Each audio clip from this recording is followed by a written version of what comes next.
I am really, really passionate about treating acne. One of my favorite questions always to ask every person that I lecture to, and I mean on the clinician side, is how many zits on your face does it take to mess up your day a little bit? And the usual answer is one. And so we need to remember how very important it is to treat acne patients.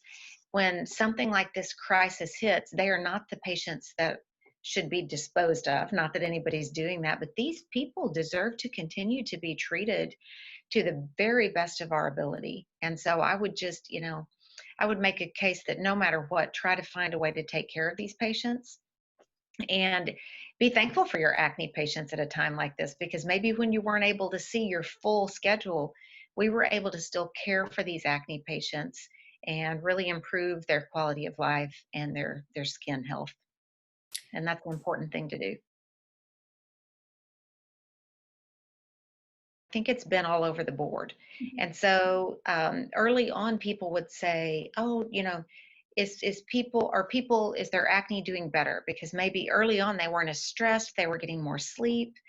And no, that's not what we experienced. I think if anything, we saw more people's acne flaring up, and we could make up all kinds of hypotheses for why that is. I think probably one of the biggest reasons is we all got off of our routines and our schedules.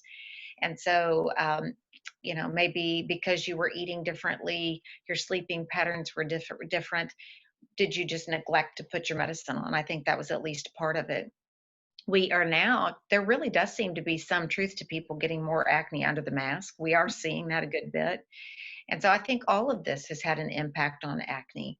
Um, yes, I think there are people who've really struggled with even worsening of depression and things like that during COVID. And we know already that our acne sufferers have a higher degree of depression. They deal already more with things like, some social anxiety and embarrassment. So those are all, again, very important reasons why, even through something like this, it's vital that we continue to treat this. Not just because we're preventing scarring and we're clearing up the skin physically, but because of the great impact that this can have on people from a quality of life standpoint and a mental health standpoint too.